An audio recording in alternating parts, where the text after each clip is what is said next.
This is the Blood Red podcast from the Liverpool Echo. Hello and welcome to the Blood Red podcast. A week on from the kids earning their Spurs in the FA Cup, it's back to Premier League action this weekend as Liverpool head to Tottenham. I'm Guy Clark and we will be, of course, previewing the weekend's return to league action, and alongside me are three fine gentlemen to do exactly that. On the far side is Joe Rimmer. Joe, how are you doing? I'm good, thanks. How are you? Yeah, not bad, thanks. Yeah. Theo Squires, the first class. Theo Squires in the middle. How are you doing? I'm good, cheers, thanks. And the tall man, Paul Gorst, the Liverpool FC correspondent. Paul, how are you keeping? Very well, Guy, yeah. Always good to be on a podcast with yourself. That polished intro you always bring to it. Always I love that. It's my first time with Guy, and I love that the kids earn their Spurs and all that. Yeah. I like how we've just got someone who's got to hate Tottenham on this one. There's no that's it, yeah. Well, hopefully that doesn't shine through all too much. But we'll get straight into it. Gorsty, you've been down to Melwood today to speak to the man even taller than yourself, Jurgen Klopp. And he was in great form. He was. Obviously, getting asked the usual questions about the amount of injuries Liverpool have got, and it looks like there'll be no Naby Keita tomorrow or Dejan Lovren. Joel Matip is back in training, but he kind of hung that on a little caveat and said that he hasn't been training with the team all week. He's just came back to the team training yesterday, so it doesn't look like he's going to be involved. So he hasn't played now since October the 20th at Manchester United, and that's a huge run now. If you think, if Liverpool would have come out early on and said about him specifically he's going to be out for 3 months, there would have been huge panic. So Liverpool have kind of kept that under wraps, quite well, or quite fiendishly, however way you want to look at it. But he might be back on the bench. And Shaqiri could be back. So they all seem to be coming back at a good time for Liverpool, at a time when obviously they've just put the kids out in the FA Cup, haven't they? But it's going to start picking up in the next few weeks. Champions League is on the horizon, so everyone's fighting fit. Klopp had plenty to say, as he usually does. A little bit about Mourinho. He suggested that this is a Tottenham team that are going to be defending first, but they've got too much quality to overlook as an attacking team. And I think he's quietly relishing the coming head-to-head with Jose again. We'll sort of break down the press conference, go through a few of the themes. But Theo, talking of the injuries, and it's one of Jurgen Klopp's favourite things to do, he doesn't put a time length on it, but if a player's out, they are out. Yeah, definitely. It makes sense, doesn't it? When Liverpool's squad is so strong with the depth that they can just step in and not really miss them. Like, you think when Fabinho got injured in the Champions League, there'd have been huge panic about that one. Like, he is Mr. Liverpool, he's like the most important player. And then they haven't missed him, have they? They've barely conceded in his absence. And you can do that for all the key players now. And it makes sense at a time when Liverpool are challenging for the Premier League, they're looking so strong. Why rock the boat? Why get that panic there in the fans? If you've got such faith in every single player in that squad to do the business, don't need to rush the players back. Just let them go and do the medical work on the side, get back at their own pace, and when they're ready, you can throw them in. Like we've seen before, they've rushed players back and they've broken down again. It's just a very sensible way to deal with it. I suppose that's one of the key things with Joel Matip, the fact that he's been out for so long now. Joe, Liverpool haven't missed him. I think since Joe Gomez came back in against Bournemouth and Lovren obviously got injured and he tucked inside, Liverpool haven't even conceded in the Premier League, so there is no need to rush him back. No, it's testament to how good Liverpool's defensive options and certainly the three centre-backs who slot in alongside Van Dijk are really, Matip came in, had a really great run in the side. I think we all decided that Matip was the long-term partner for Van Dijk. Then he gets injured, Lovren comes in, you think, no, Lovren's playing well again. Maybe he's the long-term partner, then Lovren gets injured, Joe Gomez comes back, and now I'm pretty sure we're all convinced that Gomez is the long-term partner. So it's testament to how good they are. The only thing about Liverpool's sort of style of not putting time frames on injuries is now, I don't know about you guys, but I go back the other way, and every time someone's injured and they go no time scale, I think, that's him out for 6 months. Yeah. Naby Keita, for example, today, there was a few little bits and pieces floating around this morning on social media about how long he's going to be out, and as soon as Klopp said no time scale, I was thinking, that might be a bad one, because surely if it's not too bad, you'd say, it wasn't too bad, back in training soon. So yeah, the only fear now is the likes of Milner and Keita could then be missing for 3 months, and we've seen that before with the likes of Fabinho and Matip, Lovren and Shaqiri as well. Shaqiri was one that sort of drifted under the radar, but when he got injured, it didn't seem like a massive one, did it? But how long has he been out now? 6 weeks? Yeah. Was it that long for this? Well, I thought it wasn't. maybe a month. I think he so- last played in Qatar, wasn't it? So that's nearly a month. That's gone quick. Yeah, so it does, doesn't it? And you don't realise, but each one, they sort of creep up on you, don't they? But I think he's back. He's back in training now. Yeah. Will he be in the squad? I'd imagine so, Yeah. So, I mean, it's another little boost. Probably we don't even realise, another little boost for Liverpool that Jacquerie is now an option again. It's great mind games for us, isn't it? If we're the media second guessing who's fit, how are the opposition team supposed to work it out? That's it. And you know, you see Spurs case in point, aren't they? Harry Kane now out till April. They pretty much said that straight away. And Yeah. you know, I don't mean to be harsh on Spurs, but you almost write their season off a little bit now, don't you? You can go, well, you know, I don't know what ambitions that they had, but they're going to struggle, aren't they, without him? Yeah, you definitely think so. But talking on, I suppose, the system Liverpool have, and you alluded to it there, Joe, with talking about how the defenders have chopped and changed through the season, and we've said, oh, they're the best player in that position at the time being. But looking at the whole now Liverpool squad, you're beginning to look at the defensive midfield role and say the same. It was 6 weeks ago we were saying how Fabinho was the best in world football in that number 6 role. Henderson's slotted in there and been brilliant. Does it speak more about the wider system now that Jurgen Klopp's built? The players are familiar with it. No major signings in the summer. And that, I suppose, Gorsty, that cohesion that's been built now is really sort of bearing fruit. Yeah, so this is a team now that's been together for 2 years. You think of Van Dijk and Alisson have come in, and then Fabinho the same summer as Alisson. But generally, it's a team that have played together for so many games, couple of seasons now, and continuity has been the key, hasn't it? I don't think anyone really don't think Liverpool needed the major surgery back in the summer when they just won the Champions League. I just think sometimes people get a little bit excited with the potential of transfers, don't they? And they like seeing new players come in. It's not always warranted. Certainly wasn't for Liverpool in the summer, so they didn't need to go and splash out on anyone. Harvey Elliott and Sepp van den Berg, the only ones coming in, and obviously Adrian as the backup on a free transfer. And I think we might see something similar this summer. I mean, you look at Liverpool's squad now, you think where can they improve that first 11? It's a tough one because of how good they are now. They're undoubtedly, obviously, world champions, European champions, looking like they could be English champions. They're the best team in the world. So it's all about fostering that, you know, that continuity and just continuing on with the same players, doing the same jobs, know exactly what they're doing each time they step out onto the pitch. And it's almost the reason why some signings take time to bed in as well. You look at Fabinho and Keita, it took them a while because they were getting used to what was demanded of them by Jurgen Klopp. So I just think keeping this nucleus together, this core team together as long as they can is going to be so vital to what Klopp and Liverpool are hoping to do. And Jurgen Klopp was very modest in the press conference today. He was asked back to his first press conference, the normal one, quote, and he was talking about it and he said, well, there's nothing extraordinary about me. I'm a 52-year-old man. I know probably a little bit more about football. That was downplaying it a little bit, wasn't it, Theo? Because it does seem as though the whole thing at Liverpool, if it's not Jurgen Klopp, it's everything that's been built and put in place is special, because we see the kids come in last weekend and, well, they did exactly what they did in the Cup and saw off Everton. It's just everything right about Liverpool comes from Klopp and the way he is with the whole team. It isn't not just the first team, it's the whole way down. And the fact that he isn't there going, oh, this is me, this is what I've built, taking credit for it. That's what you want to see in a manager. The fact that he'll let his players go forward and take that credit. Like he was saying for the Cup game, if they'd lost, he put the team out. That was completely his fault. But they won, they did the job. That is credit to Curtis Jones, Harvey Elliott and all the other young lads there to go and perform. And the fact that there is such faith in those youngsters to go out and step up into the team, and they've all got the belief that they can go and perform right the way down, it's credit to what he's doing. But like you said, it's not the Jurgen Klopp show. He's always, when he wins, say, Manager of the Month like he's done today, that is the coaching staff, that is the players, it's the whole setup there.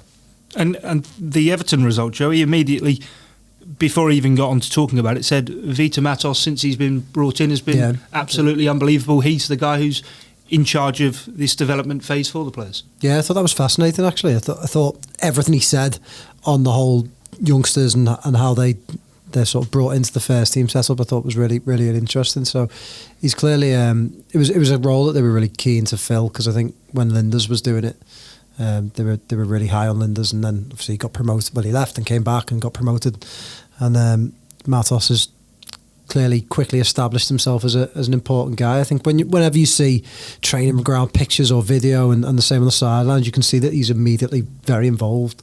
He seems to be alongside Klopp a lot, so it's quite interesting. And I thought, he made some really good points. He talked in there about the Aston Villa game when they got beat 5-0. Wasn't that much different in terms of the beginning of the game to the Everton game, in terms of they played quite well, they played some decent football, they were good on the ball, but they gave away a few chances. And whereas in the Aston Villa game, they didn't have the sort of older spine to keep them in it, which Adrian did and certain other players. And in the Aston Villa game, they sort of folded and lost those goals and then struggled afterwards. And I thought what Klopp said to the press was so interesting, because he'd be saying the same to the young players, and it must feel good to be one of those young players and hear that from the manager and know that a 5-0 defeat might look heavy, but Klopp was pleased with what he was seeing. And I think he talks about being normal. Well, there's nothing normal about Jurgen Klopp. He's totally abnormal. He's just, he's the best manager in the world for me. Everything good at Liverpool comes from him. And long may it continue. You can't put into words how good he's been for this club. If you think about how negative it was when Rodgers was sort of coming to the end of his tenure, and the defeat at Stoke and stuff like that, and it was really dour and negative, and then Klopp came in and just overnight picked them all up, and slowly but surely has put together an absolute machine of a football team. The thing I find absolutely astonishing with it all is 20 games played in the Premier League, 19 wins. I mean, one draw. It's not even Arsenal invincible levels. It was mentioned in the press conference. They were on, I think, 49 points. It was said at this stage. They were rubbish, weren't they? Yeah, they were. But they were on 49 points at this stage. I mean, obviously, City's Centurions, Liverpool can surpass that start to the season with a win at Spurs. But it's absolutely incredible. The ability to just keep reeling off wins with what, if you compare it to the City Centurion squad, yes, all right, it's been assembled for a fair bit of money, Liverpool's, but the squad depth probably isn't the same. No, it isn't, you're right. I think if you look at Liverpool's subs across the 3 games, across Christmas and New Year, so 7 subs a game, that's 21 subs, 9 of them were academy players, Harvey Elliott and Nico Williams and the likes. Liverpool haven't got the depth that Manchester City have got. And they've been hit with injuries, in fairness, which is getting a little bit overlooked outside of our little bubble. If you think of Xherdan Shaqiri, Fabinho, Lovren and Matip, Naby Keita, Liverpool haven't had their full team available for months now. Really, their full complement of players. So Klopp's managed the resources fantastically well across December. Somehow managed to come away from December with the World Club Cup and a 13-point lead at the top of the Premier League. Okay, the Carabao Cup has fallen by the wayside, but that's collateral damage for Liverpool, and I don't think they lose too much sleep over that. It's just been fantastically managed. But you can say that about, as Joe mentioned there, his entire 4-year tenure at Anfield. It's just been such a remarkable turnaround, and they go into this game against Tottenham on Saturday. They were Champions League finalists less than 6 months ago, and Liverpool have just streaked away from them and from everyone else, and are now just the world's best team for me. It's almost, you don't realise how special they are until you break it down like that. Like Phil Thompson's been saying, this team are better than the team he played in. Like, you think Liverpool fans, they still sing about the legends of the 60s, the 70s, the 80s, but they weren't picking up these many points, these many wins. They were just, like the Arsenal Invincibles, grinding out the results, doing enough to get by.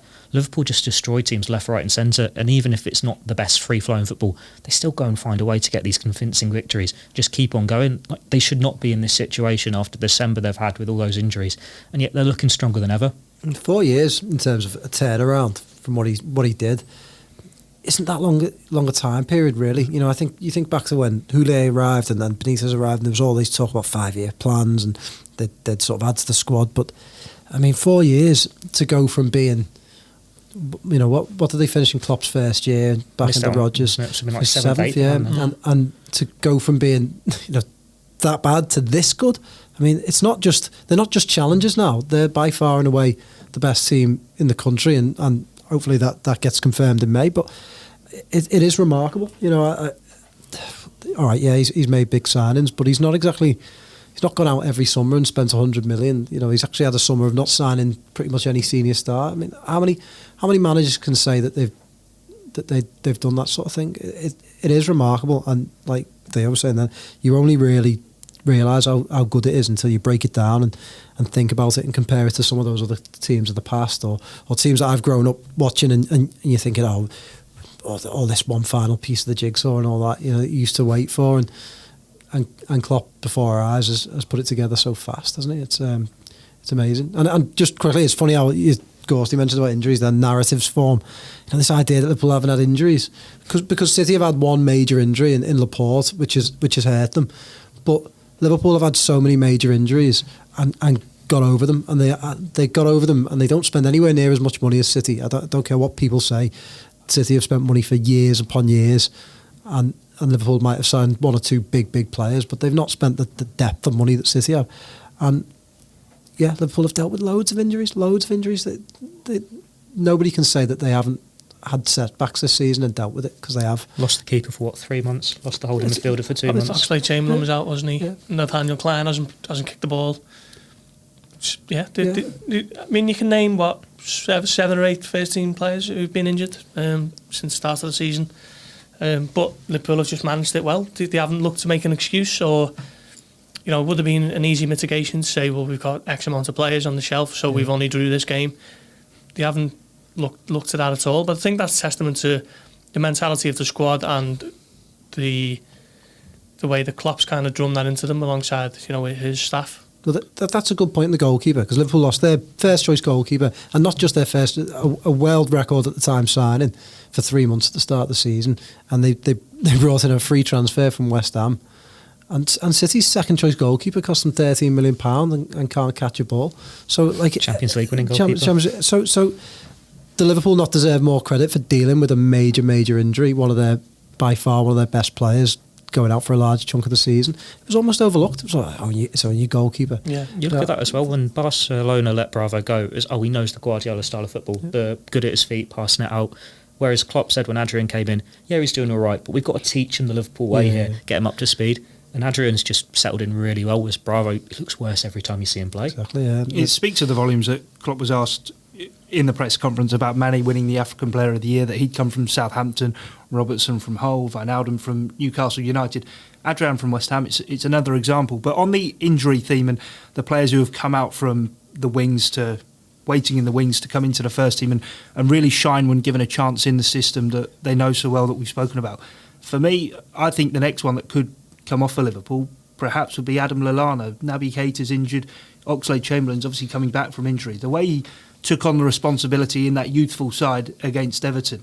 Yes, his contract may be coming to an end, and some may feel he's probably past his best at Liverpool, but you do feel perhaps that this could be a crucial time. I know we'll come on to picking our teams, but he's still got a lot left to offer. Yeah, undoubtedly. I think when he took the captain's armband, he turned in a real skipper's performance, didn't he? He coached so many of those young players through what was a difficult game in an intense atmosphere with 8,000 Everton fans in the away end. I thought he was great.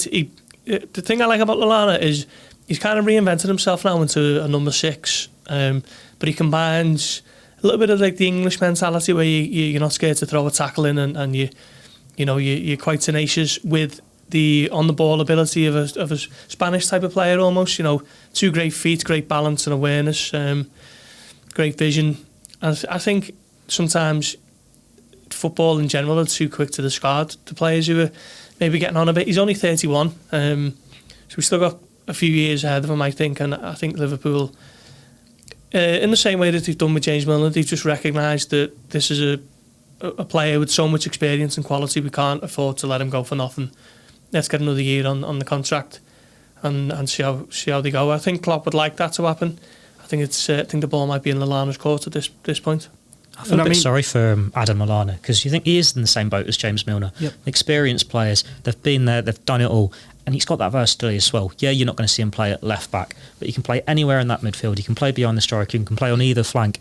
The only thing that is different there is he's had a few injuries, and he's one of those players that when he's had one injury, he needs a run of games to get it out of his system, to get back, and he's not going to get back in the team and get that run of games when he's been out the team because of how strong the squad depth is. But we've seen this year, he's not really picking up the injuries, and he's showing his quality, and he's coming in big moments, like Everton in the derby, when he's not really had much of a look in, It was a captain's performance after losing Milner. Coming off the bench at Old Trafford, getting a vital equaliser. He's shown he's still got quality there. And it seems so long ago now where he was Klopp's go-to man. Like, you think when they're qualifying for the Champions League for that first time, he's scoring vital goals. He scores against Middlesbrough there. There is obviously a quality player there, and what he's achieved as part of this Liverpool team in this Klopp journey, it can't be overlooked. And I'm hopeful that he can come in and still have these few chapters left to say, whether he's leaving in the summer, he's leaving in a year's time. Because you look at last year, Sturridge still had a story to sell when his contract was running out. Mourinho still contributed a little bit behind the scenes. Mignolet, all these players, they're all important, and he's just showing how good he is on and off the pitch. I think fans just get a bit tired. How long's Lallana been at Liverpool now? 4 or 5 years? 2014. So, he's been there a long time. I think something fresh is just exciting. It's like if you've been with your partner a long time, things get a bit boring, and then suddenly you go on a nice night out and you remember. Is Caroline listening to this? Yeah, I hope not. I'm saying it has a happy ending, this story, this comparison. So it's the same for Lallana. Comes back in, plays well, and you think, actually, he's actually a good player, and you just forget about it because he's not been in and around the team, and he's been there a long time. And I think people think, oh, we'll buy someone else and he's far better, but Lallana's still got a role to play, and like Theo says, I hope that he goes out on a high if he does leave the club. I mean, if he does and goes out with a Premier League winners medal and maybe more than that, because he totally deserves it. He's been a good servant. He's always worked hard.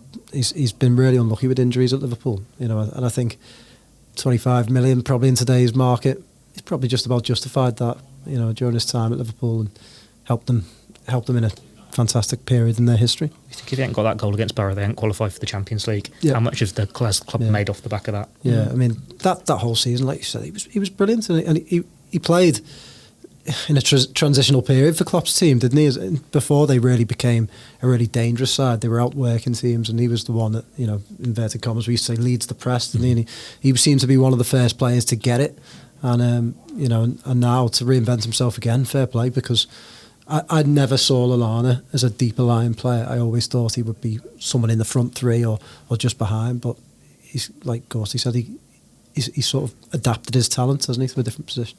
Yeah, it certainly seems that way. Gorsty, we best check in with you, given it is January and the sales are on, the transfer window's open. Liverpool have done business. Mourinho's come in, and Jurgen Klopp spoken about his debut, said we put him perhaps in the most natural position for him through the middle in the first game. Rhian Brewster's gone out on loan to Swansea City. I mean, Jurgen Klopp seems to be quite happy with the business that's been done both ways so far. Yeah, definitely. I think Liverpool only swooped for Minamino when they realised that he had a 7.25 million release clause. I think if that wouldn't have been unearthed through the good work of Michael Edwards and his relationship with his Salzburg counterpart, Christoph Freund, I think, that would never have been known, so Liverpool wouldn't have made that move. I think privately they thought he was worth 3 times as much as that, and I'd probably argue that it's even more than that when you think of what Premier League players are going for these days.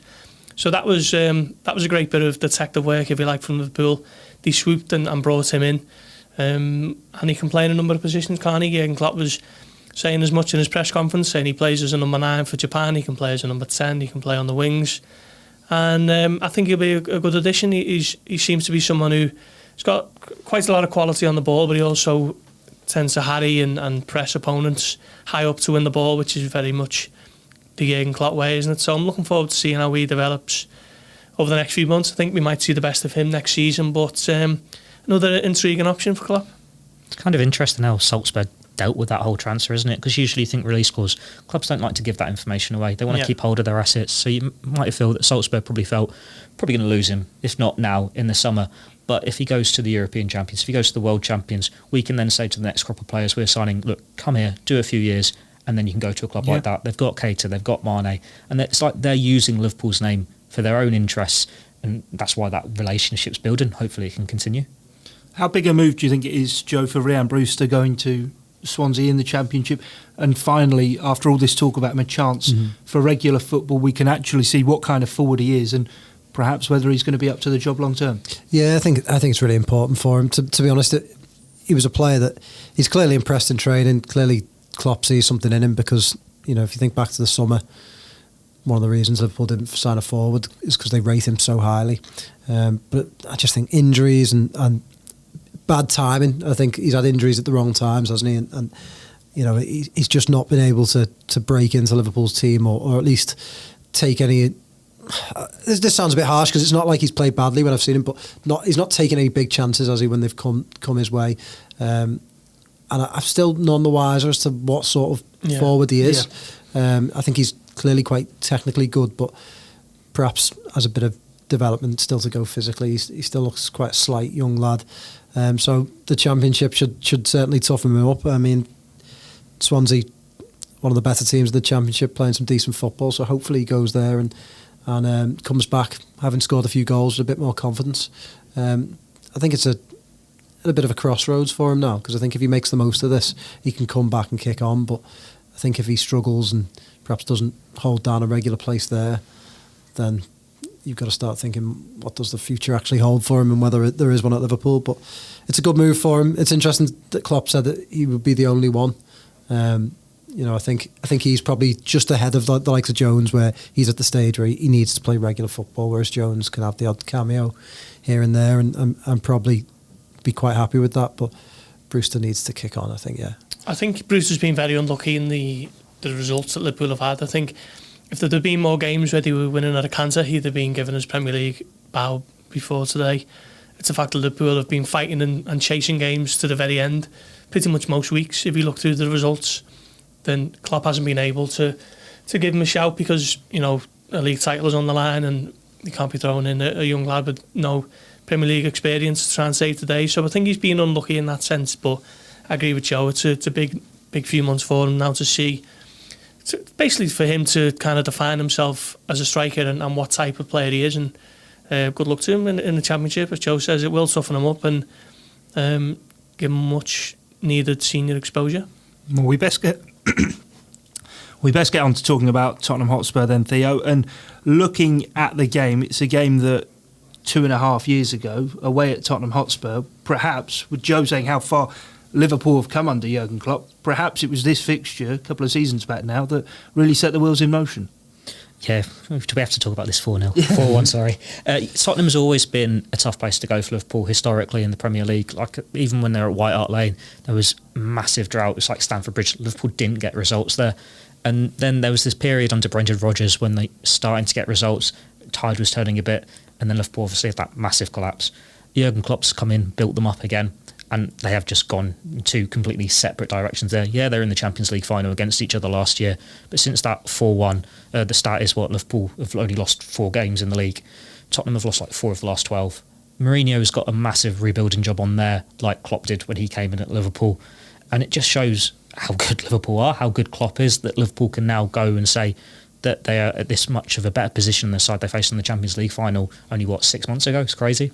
It's a weird place, Tottenham. It feels like it's been a bit of place of significant results for Liverpool, certainly throughout my lifetime. I think back to Gus Poyet scored, didn't he, when they killed off like Houlier's title challenge and they finished second. Mm-hmm. It's one of the first Gerrard captain ones as well, 02-03. Oh yeah, when he went, he scored at the end, didn't he?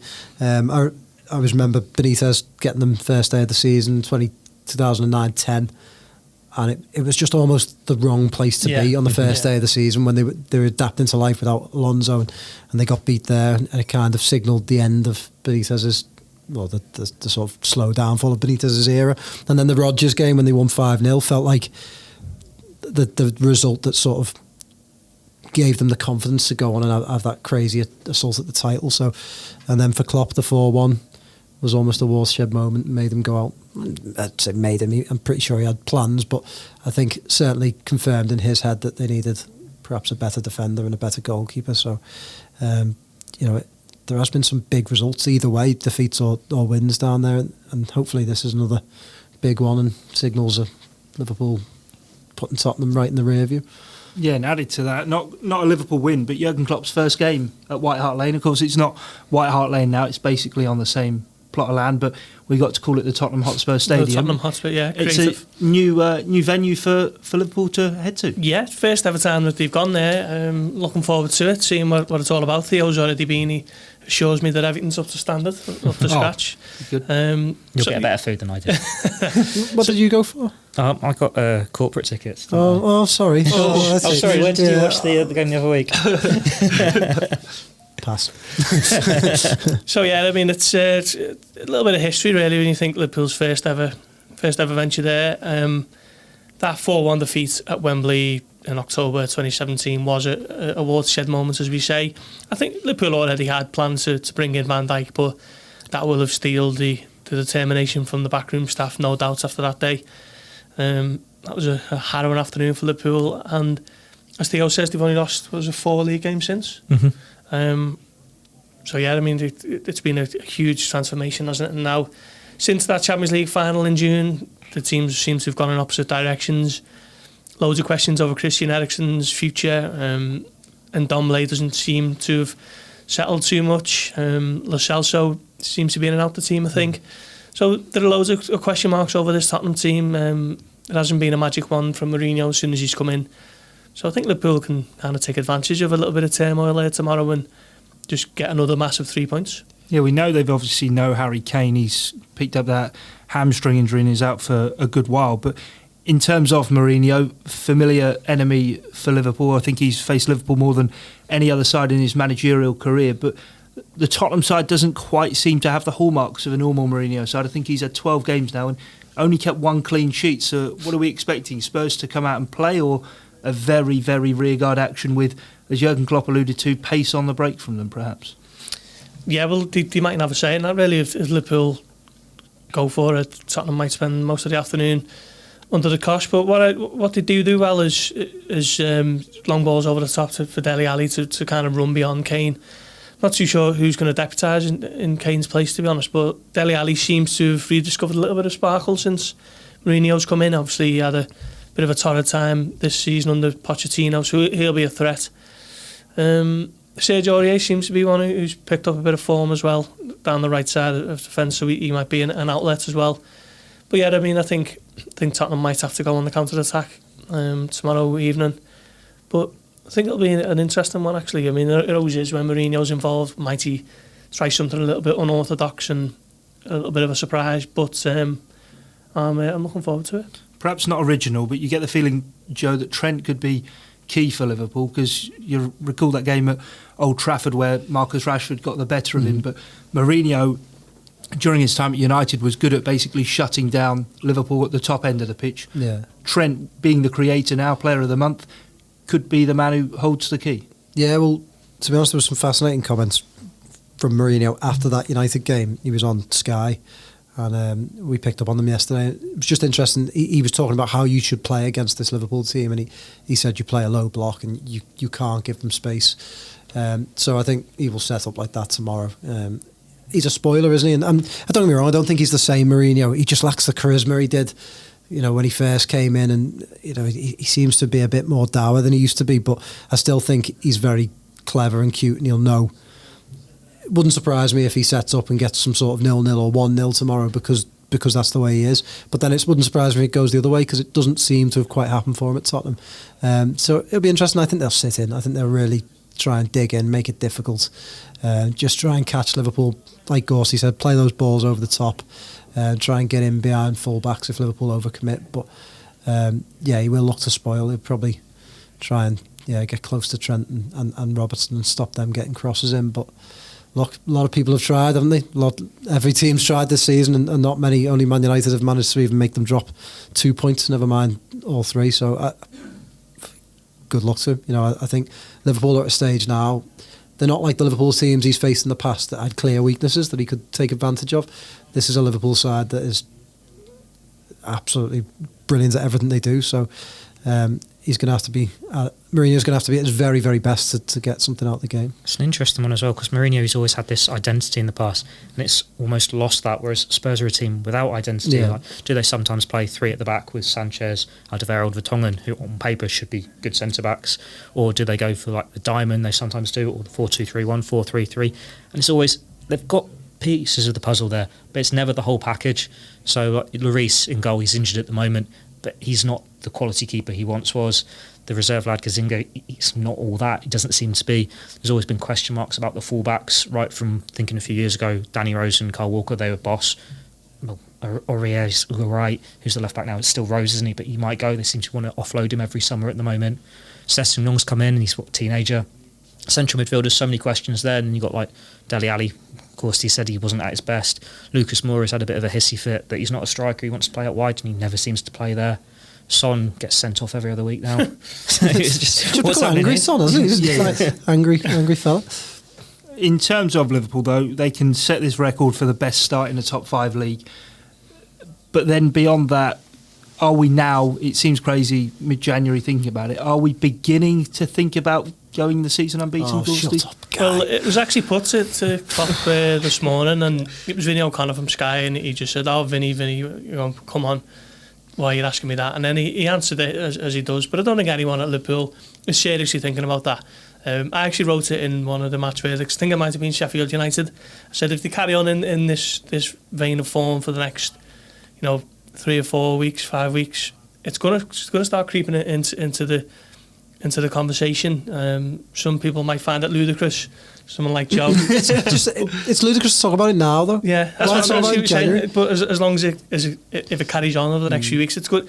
People are going to start talking about it more and more. I still think it's probably a little bit too soon to be saying that it can be done, but the longer they go unbeaten, the more it's going to come into focus. It's still got basically everyone to play. A trip to the Etihad, trip to Goodison Park, Manchester United to come to Anfield.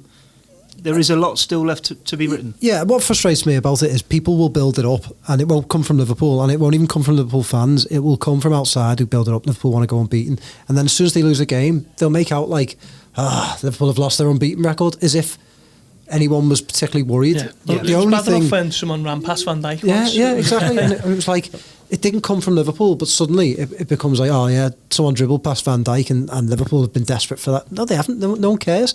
At the end of the day, the only thing that matters for Liverpool is win the league. If they win it by a point, if they win it on goal difference, nobody will care.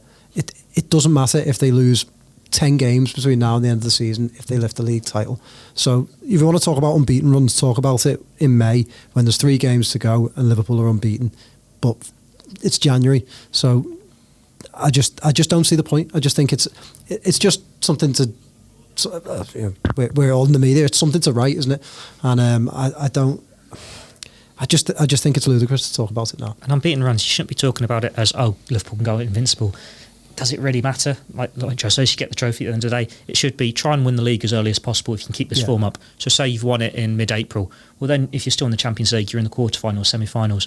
Have the league out the way, and then you can go, well, maybe we can make it a special season by getting that as well.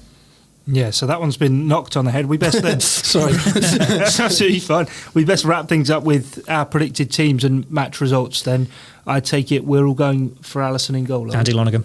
Every week, Andy Lonergan. Yeah, of course, the Bolton loyalty's there. They can play on the last day of the season when they're... that's another reason why. Even if the unbeaten runs still go. Yeah, just lash him in there, yeah. In terms of defence then, how do we think we're looking? Come to you, Gorsty, on this. Yeah, since Alexander-Arnold will come back, I think loads of the team will be well rested from not playing against Everton. So it's going to be Trent, Robertson, Gomez and Van Dijk. Is anyone else fit?